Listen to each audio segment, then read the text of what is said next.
It's a viral trend 躺平，躺平。正确的躺平才是这个时代的红利。 that Beijing says is a threat to national security. 某境外组织大力资助躺平网红，批量生产躺平即正义，反内卷等于反剥削短视频，系统性开展躺平洗脑。 So why are there so many younger Chinese choosing to drop out of the corporate rat race? And can the central government put an end to a viral trend that involves doing nothing at all?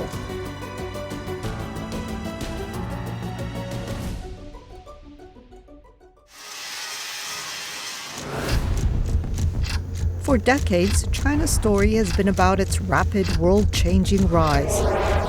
China's economy is chugging right along. China's economy beats expectations and growing.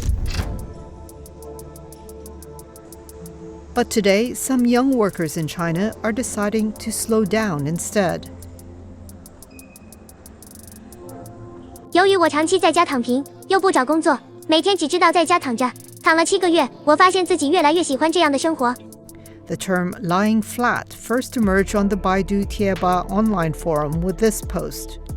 Since this land has never really seen a movement celebrating individual autonomy, I'll create my own.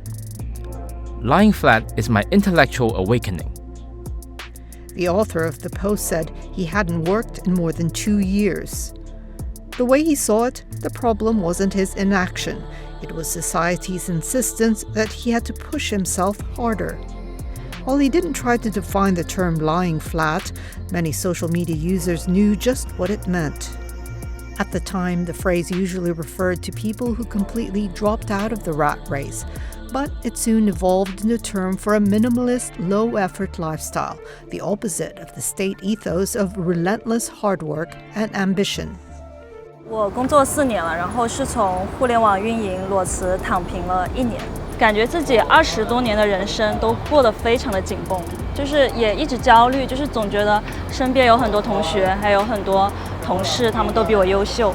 直到去年的时候，可能就是觉得自己工作啊，还有各方面生活的太紧绷、太累了，就想了很久，就决定给自己放一个假，没有在什么世界各地环游，或者说去做一些非常 很了不起的事情，就大部分时候都是在自己家里就躺着。 It didn't take long for the phenomenon to catch the eyes of top officials. Chu Xi, the ruling Communist Party's flagship journal, republished a speech by President Xi Jinping in the same year. His message was clear. We must prevent the solidification of social classes, clear channels for upward mobility, create opportunities for more people to build wealth, and foster an environment where everyone participates, averting both destructive hyper-competition or involution and lying flat. But China's not the only place in the world where young workers feel fed up with the pressure. In the US, employers are quiet quitting or doing the bare minimum required to keep their jobs. In South Korea, young people are called the Npo generation, a reference to those who indefinitely give up or pogi on an N or number of traditional life milestones. And across Europe, people are entering goblin mode, unapologetically embracing laziness and rejecting societal pressure to maintain productive, polished, or well-curated lifestyles.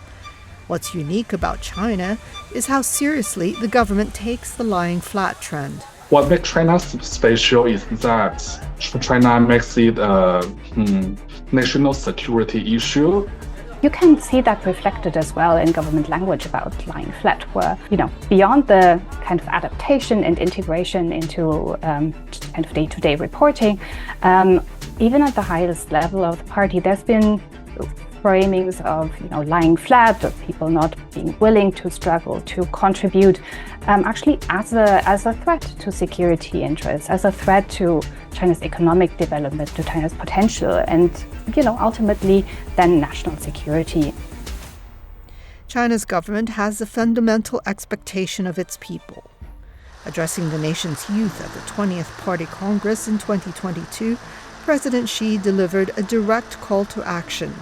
青年强则国家强，广大青年要坚定不移听党话，跟党走，怀抱梦想又脚踏实地，敢想敢为又善作善成，立志做有理想、敢担当、能吃苦、肯奋斗的新时代好青年。Fendo means to work hard, but it's more than just hard work. The word also implies a spirit of struggling under harsh conditions. It has long been a core pillar of China's communist narrative and propaganda. Since the era of Mao Zedong, China's leaders have maintained that struggling to build a great socialist nation was the ultimate civic standard. Mao famously said, "To struggle against heaven is boundless joy. To struggle against earth is boundless joy. To struggle against people is boundless joy." After Mao died, Deng Xiaoping assumed the leadership in 1978. He launched transformative market reforms and officially opened up China to the world. Deng's administration then rallied citizens to work harder, strive further, and dream bigger. Most people were willing to work hard because the formula worked. The average wage for Chinese workers increased nearly tenfold between 1978 and 1997. But lying flat challenges the core of that story, according to some academics. When you lie flat, then you start to struggle. That means you don't recognize, you don't approve the ultimate destination of the political discourse anymore. So that's the dangerous part of that. The whole legitimacy of the country is based on that. By the endeavor of the people, we will achieve a better status. No matter it is 富强 or communist utopia, you have to build on the endeavor of the people. So we cannot stop on the way. If we stop, then the legitimacy of the whole regime will be in question. So they have to continually emphasize that we have to struggle because we have a destination to go. It's about kind of struggling to keep the Chinese Communist Party kind of clean, pure, in power internally. This kind of deep sense that everyone owes the country to struggle, to do all they can to help bring the nation forward, to push progress, but also to not complain, to not ask what your country can do for you, but what really you can do for your country. However, millions of young people seem to have ignored such advice in recent years.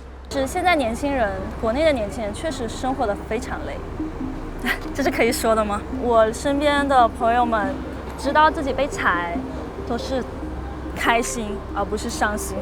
人民的心声就是大家都是还是想要休息一下，不想过得太累了。According to a 2025 survey by recruiting platform 51Job, nearly 60% of workers under the age of 30 said they would turn down management roles. The figure was up 31% from 2018. 45% said that a salary increase was not enough to compensate for the extra demands of being a boss. That's been around for half a decade now. And during that time, you can really see the mainstreaming of the use of Tangping. It's, used in offices, it's used in day-to-day conversations. The experts say grinding economic realities might have caused many Chinese citizens to lose faith in the nation's long-standing narrative. Sluggish economic growth, a tough job market, and plummeting birth rates are among the main challenges felt by young and mid-career professionals, the very engine driving economic growth. The official urban youth unemployment rate for 16 to 24-year-olds, excluding students, hovered at just over 16% in April. Meanwhile, recruitment data released in late 2025 showed that over half of unemployed professionals aged 40 and above faced systemic barriers to re-entering the workforce. Citizens do have a general interest of progress, of moving forward, of having more opportunities, of participating in economic development. So there are intrinsic motives to at least struggle a little bit, both for your own sake, but also for your nation. On the other hand, if you have government appeals to not lie flat, to really give all your best, but you're facing a labor market that has no jobs for you, there is high uncertainty, then in a way the gap between kind of political messaging, and your day-to-day reality becomes too big. And I think that's where kind of this buy-in starts to fall apart. As more people embrace the mindset, lying flat crossed over to become a massive umbrella term that can be used every day. It now can mean many different things with the same attitude, from dropping out from school, refusing to climb the career ladder, or just not doing daily chores. It's, I think, a good example of how hard it is to scrub something from existence, even if you don't like it, if it's become so mainstream. If you look at how sticky the term was in public discourse, if you see how widely it's still used, despite continued efforts to restrict, to contain use, it's quite clear that it's not going away anytime soon. In a way, lying flat, as it's become kind of a more broadly used term or concept, has taken on different meanings to different groups. Meanwhile, China's leaders are escalating their disapproval of the trend. President Xi called lying flat a bad thought in another republished article in the party theoretical journal Chuxi in 2023. Local governments soon followed the narrative and turned lying flat into the label to shame sluggish officials. In late April, the Ministry of State Security posted an AI-generated video on social media. 某境外组织资助各类反华媒体、智库、炮制、奋斗等于被剥削、阶层固化导致努力无用等叙事。某境外组织大力资助躺平网红，批量生产躺平即正义，反内卷等于反剥削短视频，系统性开展躺平洗脑。The ministry did not present any evidence of foreign interference, but experts say the political signal was clear. The term has been continuously used and did not fade away over time. They're now taking stronger measures, trying to contain that, pressing that down, suppressing that. It doesn't fix the original problem. It's hard to tell people to just, shut up and struggle. So it seems like an overreaction. It delegitimizes discussion of this, and it sends a warning signal really to influencers, to commentators, even to academics and analysts that, work on this issue, that try to understand what this means, or, contribute this as a perspective to the public discussion. And I think that sends a strong warning signal where, if you imagine you're in that position, it really incentivizes self-censorship around this topic. But many still believe that lying flat is just a temporary trend. 大部分人其实还是知道，我即使现在被裁了，我过了几个月还是要找工作的。就是在国内啊，我身边的朋友是用躺平来讽刺自己终于有一个假期了。Days after the ministry's warning, 85-year-old Cambridge anthropologist Alan McFarlane posted a video on Red Note. The one country which I believe will really be able to absorb, lie flat, and then come back as a country, as well as individuals, will be China. The professor used the image of bamboo to describe lying flat in China, saying the plant always stands back up after a gust of wind pushes it over. The post received more than 100,000 likes and was widely circulated on multiple social media platforms. One reader commented that lying flat was not surrender, but rather being momentarily bent before China's young people eventually snap back.